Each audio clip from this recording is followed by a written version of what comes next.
Souls games are the worst thing to have ever been made, is what I would say if I liked men. Souls games has not been a genre I have been balls deep in or played religiously at all. I got Elden Ring and I didn't even finish the first part of that game at all either. It's not that I don't like them, I actually enjoy them very much, but after Dark Souls 3, I just fell off the bandwagon and I haven't really been grinding Souls games at all. The Souls community would be happy to know though, or cry and want me to KYS, that Dark Souls 2 is my favorite of them all. Nightreign was announced and I wasn't the hypest for the game, but my friend group were going crazy over it. Kinda like an African kid that finds water for the first time. I was originally not going to purchase the game, but I did anyway because why not? And let me tell you, I am freaking glad that I did. What a mistake it would have been not to get this game. It's a very solid multiplayer journey with your friends type of game where the RNG can either turn you into a god or it can turn you into a drooling baby with a screwdriver in your diaper. I loved the exploration and the strategy behind the game. With the teamwork also, it takes it honestly to a 5-star meal. This game reuses many Souls game bosses, but it has its own unique big boy bosses as well called Night Lords. Let me tell you, they are no joke and nothing to mess with at all. They're so much not a joke in fact that my no longer big back little brown skinned man is going to rank every single one of them from easiest to hardest. Before we get to the ranking though, I would like to shout out and give my supporters a shout out right here.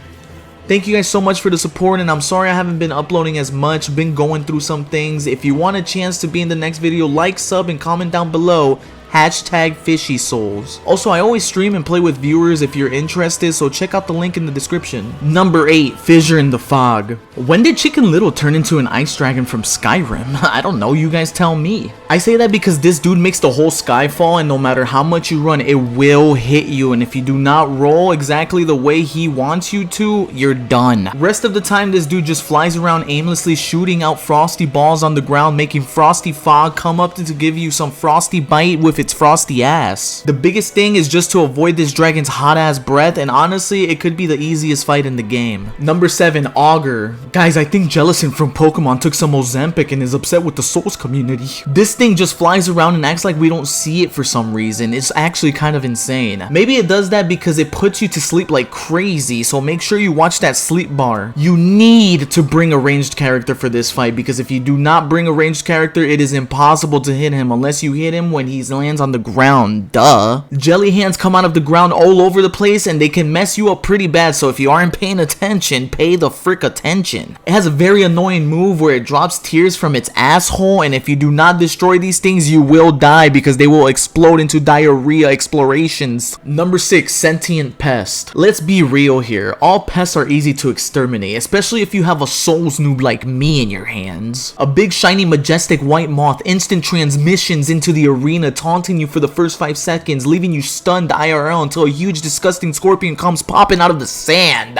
It is always stomping the yard whenever you are near it, and get this, its roar does damage too, and quite a bit too. The more damage you do to it, the more it says I'm out of here and burrows under, or it turns into a solid rock like I do in the mornings. During these times, the moth starts shooting stars at you. Halfway through, they do crazy fusion and both of them start charging while shooting projectiles. I hate that shitty laser beam from the sky it shoots. Honestly, as long as you dodge pretty well, this thing is really super easy. Number 5, Tricephalos. Oh man, a 3-headed dog from hell? We haven't seen this before, have we? This little doggy runs at you relentlessly and does not care what is going on in its world or in our world. Most of its moveset is just lunging at you, does a little fire breath up close, or it swings its huge sword around like Ring Around the Rosie. While it's swinging its sword, it does not matter where it hits you. If it hits the very tip of your pinky toe, you are going to die. You do enough damage and Hades gives him the power to separate into 3 different doggies, and they all either go 1v1 with you or all 3 can just come running at you like a sped demon. It's the first Night Lord, so 63% of people to 78% of people are gonna demolish it. I don't want to go to hell though. Number 4, Gaping Jaw. After fighting this purple thunderous dragon, its jaw isn't gonna be the only thing that's gonna be gaping, right Barney? This thing is not afraid to use its disability against you and do massive damage damage at that. Most of its moveset is just its massive jaw. It slams its jaw, it grabs you with its jaw, it does AoEs with its jaw, it breaks my bacula with its jaw, it goes to the grocery store on its jaw, it jumps off the top ropes with its jaw, it goes to school with its jaw, it votes with its jaw, it cooks with its jaw, it orders Uber Eats with its jaw, it goes through Taco Bell's drive-thru with its jaw, it clocks in 9 to 5 with its jaw, it streams live on Twitch with its jaw, it ends its own entry with its jaw. Number 3, Dark Drift Knight. Fighting a centaur that's half nub was not in my 2025 wish list, but here we are rolling around. Its electric moves and him stomping the yard in front of you is gonna be deadly, and if you move back, he just swings his spear and makes the dust fly up, blinding us. This makes me feel kind of bad for blind people. It also has these lightning spears it makes come out of the ground, so you have to be wary of that while he's rushing at you, which is no fun. Damage him long enough and he gets tired of being a fat, disgusting nub and brings out a huge tangled tentacle arm and to do damage. Does he like hentai?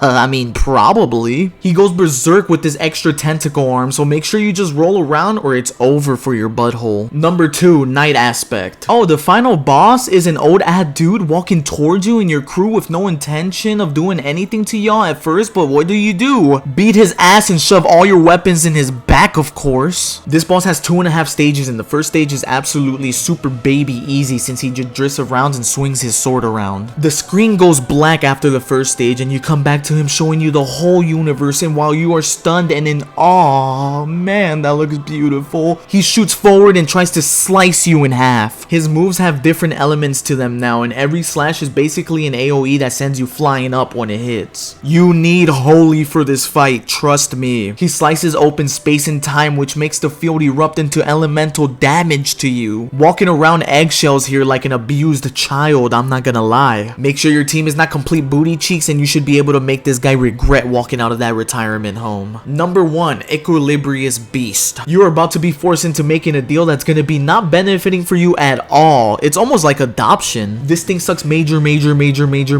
balls. Count, that was 8 majors. How can someone with this much religion have so much power? It makes me mad, I tell you, it makes me mad. Speaking of mad, the staff he uses slams into the ground, or it's shooting out little orbs of madness where if you do